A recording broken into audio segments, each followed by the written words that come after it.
I'm going to start tonight by thanking heaven for the New York State Health Department.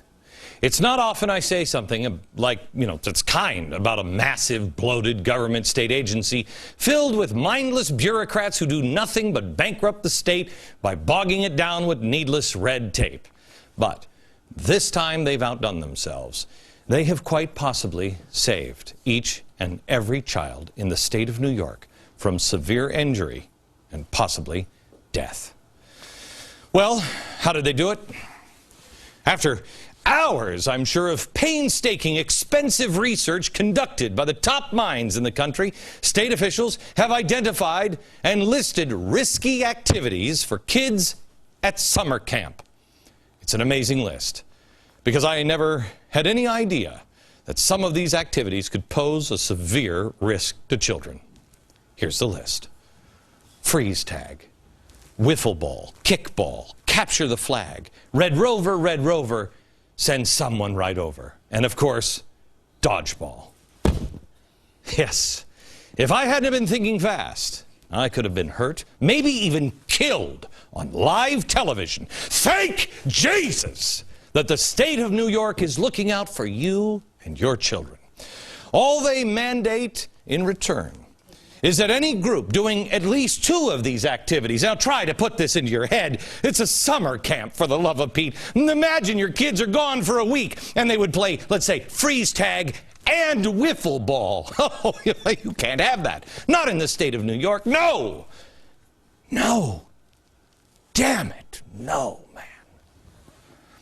If you want to play dodgeball and kickball, you'll then have to register and pay a $200 fee to the state to register at a state-approved summer camp. So the next time your friends start dumping on American politicians for crippling America with a mountain of red tape and just nothing but debt, remind them, danger! Kids should never have any boo-boos is not good enough. Danger, kids will never have any boo-boos. Our government is doing the right thing, saving little children from a deadly rash of violent freeze tag accidents sweeping the nation as we speak. Thank you, New York. Thank you.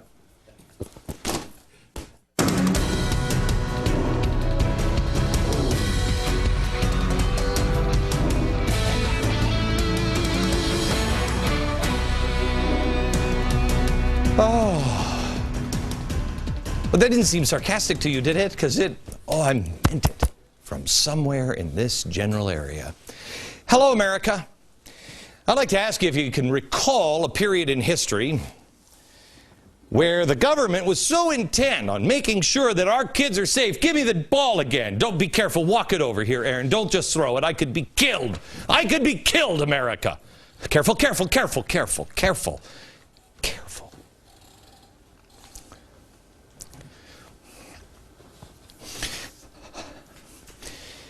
The government wants you to know that your kids must be very careful with balls like this. He could be hurt or killed. But at the same time, strangely, at the same time, our government is telling you, it's crazy to prepare for the worst and hope for the best. I've never seen that before from responsible people. They tell us, worry about this, but don't worry about anything else. We'll take care of it. You go shopping. Everything will be okay. Don't question anything. God forbid you question with boldness, as recommended by Thomas Jefferson. God forbid you have any courage. God forbid you teach your children to have any courage. I could get hit by the ball. I might not get picked for Red Rover. Oh. Tragic. It's getting hard to separate fiction and fantasy from reality. Nothing makes sense. It's kind of hard to ignore the perfect storm that's building and bearing down on America right now. We're worried about this, but we're definitely not worried about this. No, don't worry about that. They'll take care of it. This is what we have to be concerned about. The national debt just surpassed $14.3 trillion for the first time in all of human history. To give you some idea of how big this is, it jumped $34.54 billion in one day, tax day. Oh, I call it charity day at my house. Didn't you feel charitable when you were signing that all away? It's great. $34 billion to reach the milestone in one day. But don't worry, because Congress has made the historic $38 billion cut that they fought so hard over. One day. One. And the numbers just keep rolling. They're very serious about cutting. They know they are. Federal regulators would like you to believe that this is going to be the death of us. Aaron, take this away before it hurts somebody. Take it. Careful. It could go off at any time. But inflation is under control. Inflation, they'll tell you, is 2.7% annual rate, of course.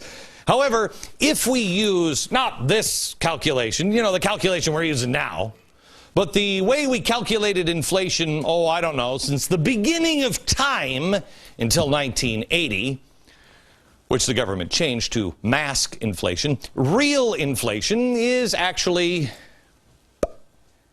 9.6. Now that feels more like it, doesn't it? Seeing that gas prices are now over $4 a gallon in six different states and the District of Columbia. Stock market took a dive yesterday, dropping almost 250 points. Then it closed 140 points down.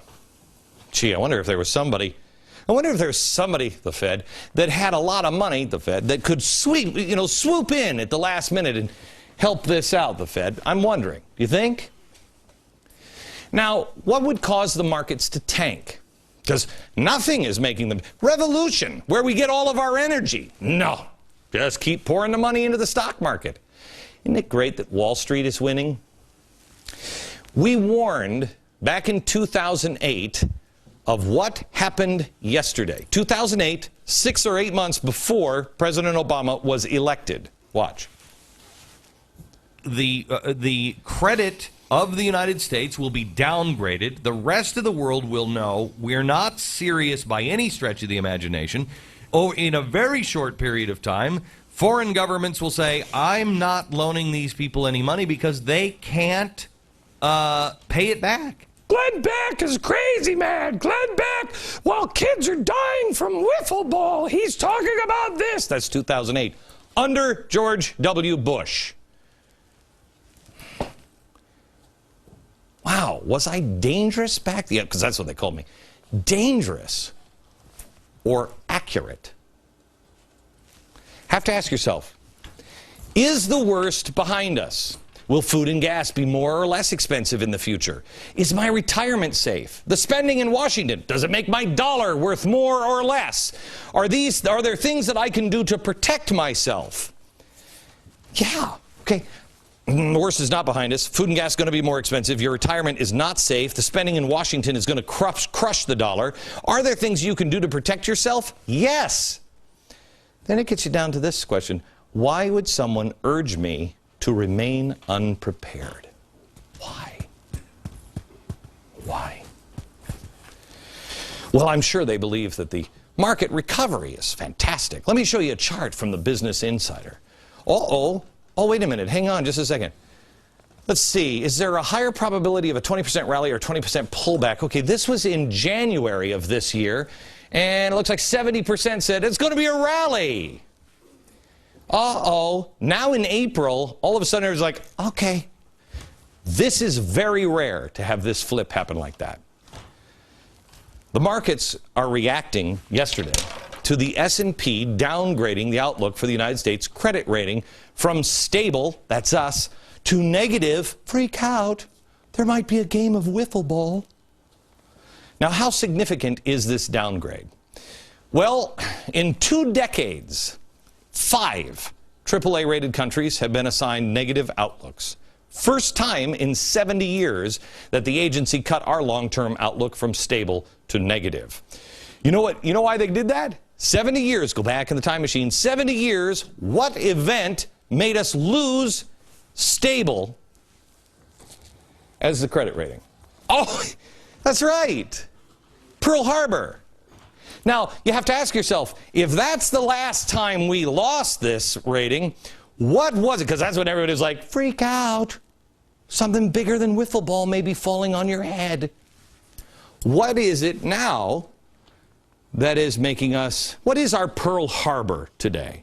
What is it this time? Oh, there it is. It's like zeros flying in. There she blows. To have this credit rating changed is extremely rare. And it is the first real warning sign, part of the last, hey, look, I think we've hit an iceberg. They're starting to lower the lifeboats. It's a clear warning sign that America will not be able to get its spending in line with its revenues before losing its AAA status. What does that mean? Well, it ties into something else that I've warned about, the devaluation of the dollar and the rise of gold. Now, of course, critics called me a fearmonger. I'm so used to that now. I don't know what I'll do when people don't call me a fearmonger anymore and just start calling me right. They said that I was just saying these things to drive up the price of gold. God forbid anybody on television or radio or anything says anything that's actually real. God forbid anybody actually believes anything in this God-forsaken business. Gold doesn't need my help. Federal government doing a bang-up job all on their own, driving up the demand and price of gold. Oh, yeah. No, they're doing a good job. And a wiffle ball game may break out at any time. Didn't take a genius to see it coming. You just had to not look at the playgrounds and worry about dodgeball and actually keep your eye on the real ball. The federal government spending way more money than it takes in. Repeat the cycle for nearly a century. Eventually the dollar is worthless and gold skyrockets. Then the gold standard, oh my gosh, gold standard. It's like gold standard is real gold. Wow, it's like been like that since, I don't know, Moses. Did anyone notice that gold hit $1,500 today? It's funny because I remember when I first started talking about gold, it was $670. All the experts said, Glenn, it can't possibly go any higher than that. Then it kept going up and up and up until it reached about $1,000. The experts said, okay, it can't go up possibly more than $1,000. That's crazy. And then it went up and up. On July 20th, last summer, Congressman Weiner launched a formal investigation. That's when gold was at $1,189 an ounce. Yeah, he had to do an investigation on one of my sponsors, completely unmotivated by any kind of politics. No, that wasn't using the federal tax dollars or the system to target political opponents. No, That was an honest look at how I was ripping people off by saying that you should buy gold. Because gold can't possibly go higher than that. Whoopsie. I wonder if the Weiner man will investigate himself for ripping off Americans that should have bought gold. By the way, silver is continuing to climb as well. And what are they doing? Nothing. They are borrowing in Washington $188 million every hour. Borrowing $188 million every hour. I just showed you how quickly the national debt grows. Can anyone explain this? No, the worst is not behind us. Food and gas will not be less expensive. Your retirement is safe. Spending in Washington is under control. This one, there are things you can do to protect yourself. But Weiner said no. Everybody. Could you just have some extra food on hand? Go out and buy it when it's cheap. Have it. I believe I said because this spring, things are going to be tough. I said that last fall. Why would someone urge you to remain unprepared? How is America paying her bills? Well, the same way you do. at home, usually when you're in trouble racking up a credit card. We're able to do that because at the moment we have a AAA credit rating. That means like when you go in to buy a car and they're like, your credit score is great. Good. You get a loan, you get it easily, and you get a low rate. But what happens when you go into that car dealership and either you screwed up your credit rating or somebody else has screwed up your credit rating? What happens? You get the car? The S&P move indicates what's on our horizon. AAA status is the highest status. Okay? And it goes great, extremely strong, very strong, and then it starts to come with some caveats like, uh-oh, trouble. Economic conditions and changes in circumstances may be on the corner. It's a thin line. I mentioned only five in the last 20 years have ever been downgraded to negative, and only 2 regained their stable status. Will we? Great Britain just regained theirs, and the only reason that they were given their stable status back was because of strict austerity measures to cut spending. They say this will ultimately reduce the deficit, so they had to get rid of all these programs and everything else. But you remember what happened in the streets when they started doing these things to regain their status? The communists and the Marxists and the radicals came out, and did this. I want to show you a chart. You notice that only 2 of the top world economies are in negative. It's us, right here, and negative. It's Spain. Oh my gosh, Spain. Oh, there's the people we want to mirror. Spain's economy is on fire. Not the good kind of fire, but it's still on fire. Unemployment? Oh, they have unemployment, sure. It's 2 and a 0, which means nothing. It's like 2 or 20%. Okay, it's 20. Let's look at our debt as percentage of GDP ratio. Oh, look at this. We're the second highest. Oh, these are the guys here. These are the guys. They're sinking into the ocean. That would make us number 1. We lose the AAA credit rating. America's credit card rate goes up. It gets harder to get loans. Look away, America. Go shopping. Go to sleep. Nothing to see here. Go about your business. Don't prepare. Don't prepare. Don't prepare. Why would someone urge you to remain unprepared? Why would someone try to collapse the U.S. economy? Why?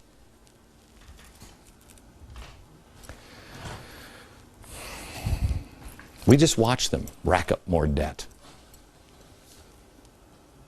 Is anybody preparing? Somebody's got to be preparing. Probably, my grandfather told me, the time to have money is when nobody has money. Who has money? And who's preparing? We'll go into a little more of this next.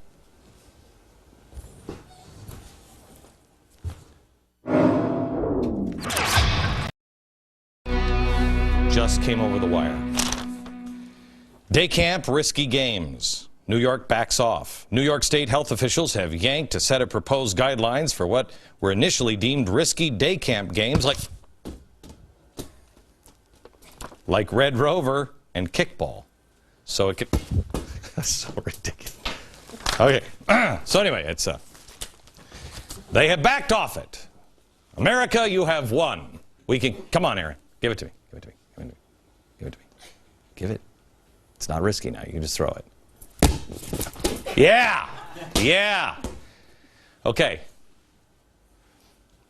I don't trust her. Help me, America. I'm trapped with Aaron. America has been downgraded, and our credit is maxed out. Okay? But the solution so far has been to get more credit and pile on the debt. Just play a giant shell game of moving it around. Here's what it is. This book, this time it's different. Just started reading it. Could be a crappy book. I have no idea. Just started reading it. Intrigued by this time it's different. 8 centuries of financial folly. Love that. 8 centuries of saying, no, but this time it's different. No, it's not. It's a scam. It's a game. And we've all played it ourselves. I have a guy who was on my staff who, when he was younger, he put everything. He put his car, his apartment, his vacations, all on credit cards. And when the rates went up, he just switched them around and put them on other credit cards. That's a problem. That could collapse very quickly. And America is about to find out the hard way. America is no different than a household, your house. But it'd be like if you put your house and your car and your gas and your food and your little kitty cat and your vacations and your restaurants, everything, all on your credit card. You're not even making, there's not a chance you're making enough money to pay for all of this stuff. But you just put it on the credit card. And instead of dealing with the early debt, you just keep buying things. Keep up with the lifestyle. Keep up with everybody else because you deserve it. You should have it. We've got to spend the money. Honey, we've got to spend the money. We're in business now. And your wife is like, I don't think we should spend the money. I don't think it's a good idea. We're in toilet cover industry. I don't know that's a really big... We got to have better toilet covers. Honey, it's a great idea. America's clamoring for them. I don't think... So the debt just keeps going up. Years and years and years. And you're just kind of hoping that it'll go away. As the debt mounts, it gets harder and harder to control. Eventually, late on some payments. I told you we shouldn't. Honey, we've got to have even bigger, a bigger staff, more people making toilet covers. Your credit gets downgraded. Game gets harder and harder because it's costing you more just to keep it going. But you keep investing in that toilet cover business. Now you're forced into a decision. Well, there's two ways out. Two ways out. You make some tough cuts. You maybe sell the cats. They're too cute. Let them go. Give them to a friend. I don't know. How about instead of the cats, you get rid of the car and the gas and you take public transportation? Al Gore would like that very much. You could get rid of the house. Maybe live in an apartment. I've done it. Of course, I don't like riding the train because trains smell funny. They smell funny. People smell funny on the train. Oh, you can't do that. You can't be around people that smell funny. And I lived in an apartment in 1999. Smelled like soup. Whole place. Oh, well, did it. Had to downgrade my life. The next option is invest. Invest. We can grow our company, honey. We can grow it. We can keep the house. We can keep the car. We can have it all. We're destined to have it all. The car and the cat. We can have it. All we have to do is invest in our toilet cover industry. I'm telling you, we're on the verge of covering every toilet in America and the world. Well, that's what America's doing. Meet the toilet cover. We dump a bunch of money into green energy. Shockingly, that didn't work in Spain. Wait a minute, Spain? Didn't I say Spain was in trouble? That's right. So now what? Banks don't give you a loan because your credit is downgraded. The money is due. Your options, now you got all this stuff. You can't invest. Nobody wants this crap. So what do? Well, you can A, get a ridiculously high credit card, something with a credit rating of, like 40%. Interest every month. Or you could go to a loan shark. Joy, I'm going to break your legs when you don't pay, you understand? Or you can go bankrupt. Your only viable option is to make the drastic cuts. You sell the cars. You take the funny-smelling bus or train. You sell the house, live in an apartment. Downgrade your lifestyle. It's coming. They're downgrading our credit. And that's why our country and our Fed is downgrading our money. Yet our expectations remain the same. That's why people were rioting on the streets, because they don't understand this. It's like a 5-star restaurant. It's now been downgraded to a 2-star restaurant. You might find a bug in the salad this time. I'm just saying. You're not going to get the same quality of service. It was a 5, it's now a 2. Now you can go back to a 5, but you have to do the right things. America is refusing to do the right things, make the necessary cuts. Oh, I know, they say they're going to make the cuts, but was that serious? The homeowner would need to sell the house, the car, the boat. That would be Medicare, Social Security. Take care of the people who are there at the doorstep, who we are already doing. But get rid of the bloat. Get rid of... You're telling me that we have the best atmosphere for creating jobs, and everybody who can work is working? I don't think so. Should we cut the military? Yes. In some areas, yes. Here's an idea. Let's not go to war in Libya. Let's pull our troops home. They're in harm's way. Tough cuts. But what is Congress offered $40 billion. That's like saying, honey, you know, I know we're hundreds of thousands of dollars in debt, but you know what? I'm going to do my part. I'm not going to buy that pack of M&Ms this week. Oh, that's great. The choice has been to push it off. So we have to get money now from a loan shark. Except the loan shark isn't Joey. No, the loan shark ain't Joey. You know what I'm saying? The loan shark is Fed. The Fed. Just like the mob, you can't open up their books either. But just like the mob, they will always get their money. Why would someone urge you to remain unprepared? Why would someone try to collapse the economy? Because they can make money on it. They've got an exit plan. What's yours? Who is paying the Fed? They're paying all this interest to the Fed. Does the Fed loans out money? They pay interest. Where is that interest? Who is that enriching? For all the talk against the rich, no one seems to be bringing up the real rich. I love it that they go after the Koch brothers, but they never talk about George Soros. Where is the money at the Fed? Who's enriching themselves? Are they playing any games with the stock market? It's the mob. This mob doesn't break your leg with baseball bats. They do it with inflation. They're closing the escape hatches and they're blocking the way out. The way out is to downsize. But the answer we keep getting is pump more money in. We'll inflate that money. Well, who pays for that? You, not the uber rich. They get richer. The poor, they get poorer because money will be worth less. Squeeze those two words together. There is a different exit. We've heard more and more leaders talk about, you know, the American dollar just isn't what it used to be. That system has failed. We need a new system, a fair system. It's time to replace the dollar with a new basket of currencies, a new global financial order. Wait a minute. Wait a minute. Why would somebody want to do this? Why would someone urge you to be? Because they've got a plan to enrich themselves. And yet all the money that you've saved to retire, unless you put it into something that you know will be valuable, gold, silver, land, cows, corn, your money would be worthless. But somebody would have lots of money. That's why gold and silver are increasing.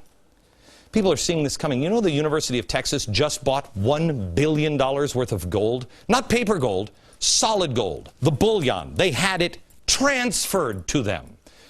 Are they concerned about what's coming? You shouldn't. Which brings me back to our credit rating. When you get a triple A down to a, what, A minus? A B? Lights out.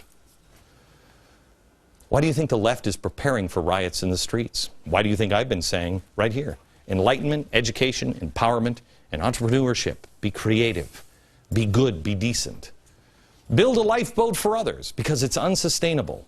And unless people are ready to give up more than a pack of M&Ms, there is only one outcome. And gosh, it seems like the left is prepared for that one. What is it again? It's a bottom up, top down, and inside out. And it ain't pretty.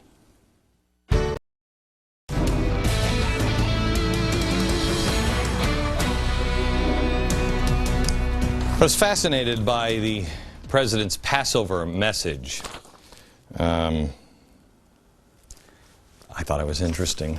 It's basically this year the ancient instruction is reflected in the daily headlines as we see modern stories of social transformation and liberation unfolding in the Middle East and North Africa.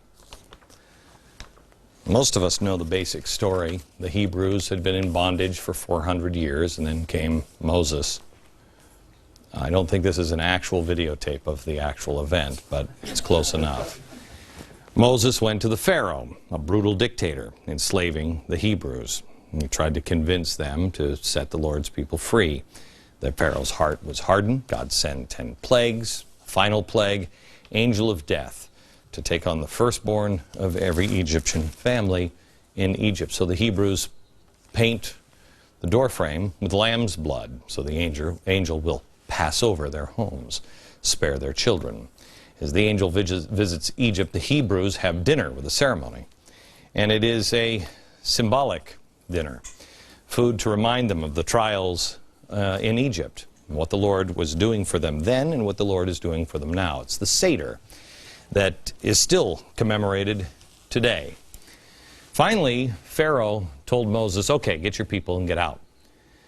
Obama issues this message regarding Passover and said this year the ancient instruction that happens at tables like this last night and today is reflected in the daily headlines we see in modern stories of social transformation and liberation unfolding in the Middle East and North Africa.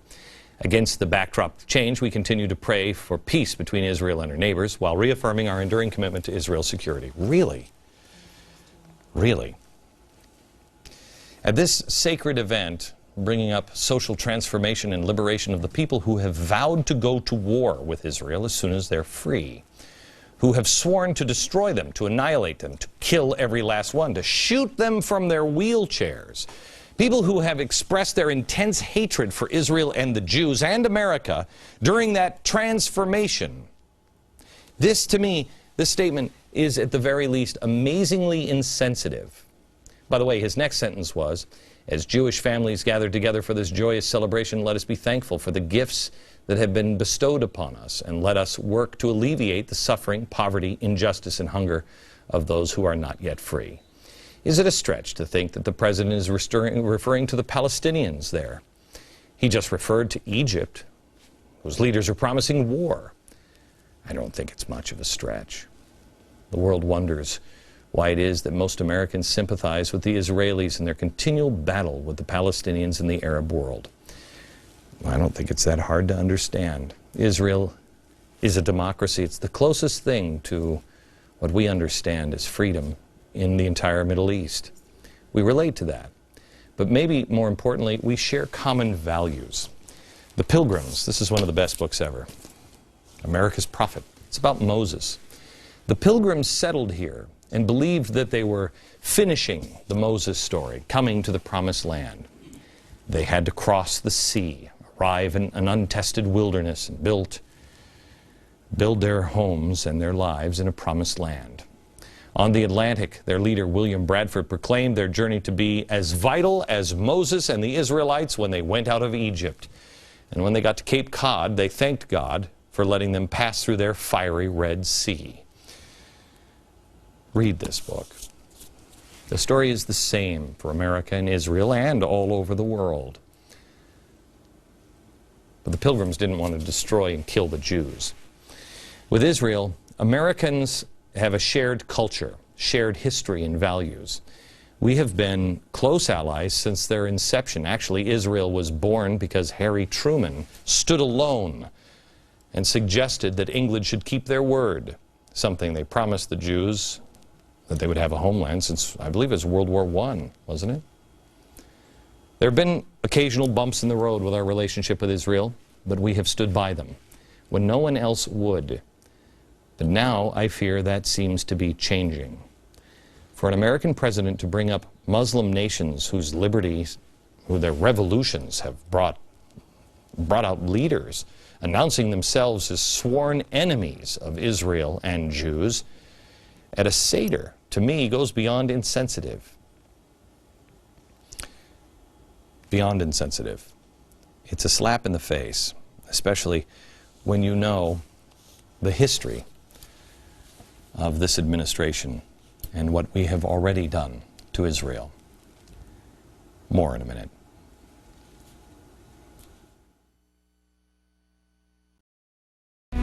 Israel and President Obama and this administration, and I have to tell you, I gefilte fish. It's like fish in a jar, like mushy fish you scoop out of a jar, and the carrot on top doesn't help. I don't know who's thinking, oh, we put a carrot on top, then people will love it. And the bread, matzah.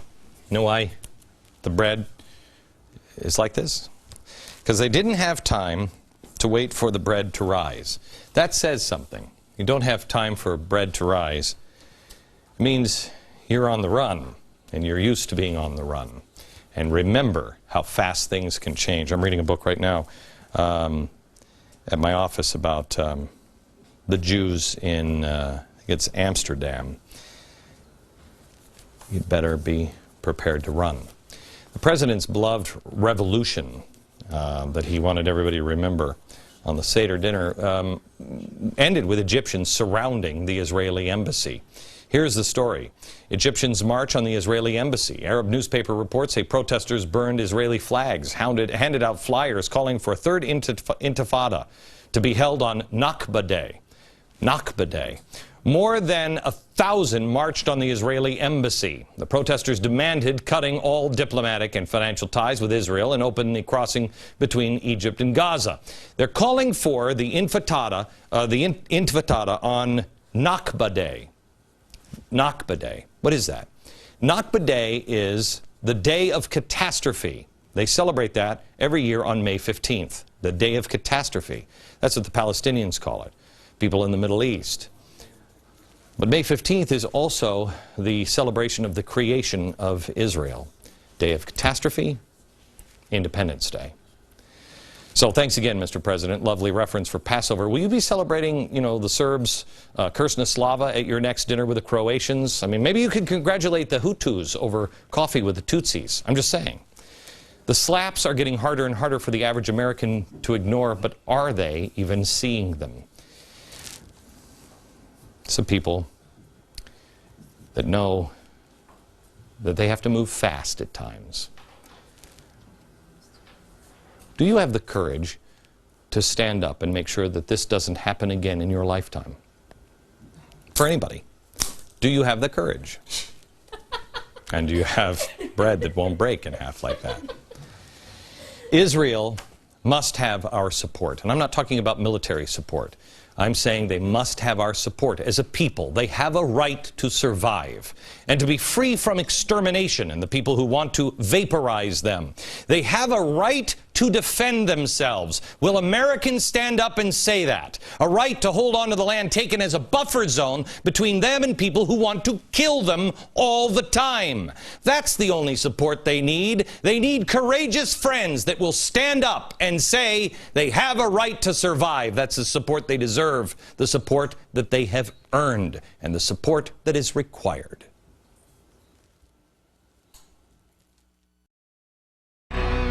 We are doing a Muslim outreach this week in Washington, D.C. Hillary Clinton is there, and we're meeting with all the leaders of the Muslim world, and it's fantastic. And while we're doing that, I don't think we're paying attention to Israel or Christians all around the world. Have you heard this reported yet? Palm Sunday, 4 people from an anti-Christian group attacked 2 pieces of religious artwork in France. Much more serious instance, democracy in action ignited Nigerian slaughter. Following the election of a Christian candidate for president, many were killed when protests over his election erupted. The country's 150 million people are almost equally divided between Christians and Muslims. I read this morning that there are bodies in the streets. This isn't the first time Christians were subject to violence in Nigeria. Last July, 8 people were killed in Christian villages when they were attacked. Last March, more than 500 people died when 5 Christian villages came under attack. A few months ago, a former Red Cross worker, lost his leg in a landmine explosion. They sentenced him to death. He had to be hanged because he converted to Christianity in the country we just freed and are still over there keeping them free. In Egypt, amidst the protest, 11 Coptic Christians were attacked and killed in their homes. Christians are being targeted today in Iraq. It's been horrific enough to gain the attention of just about everybody. I mean, the Pope has done it. The Pope has denounced the violence against Christians, but has it piqued the interest of the President of the United States or the news media? Have you heard that? Not so far. He has warned, however, of rounding up Muslims on the streets of America and targeting Hispanic parents in Arizona that are just out trying to have some ice cream with their kids. As always, this president has really zeroed in on the real source of our problems in America.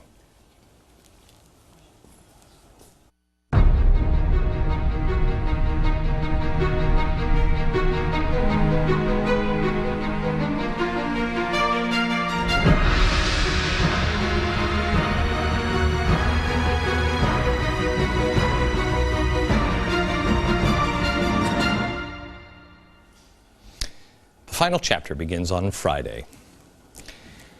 Every new beginning comes from one beginning's end. Our one beginning's end begins on Friday. Join us. You don't want to miss it. From New York, good night, America.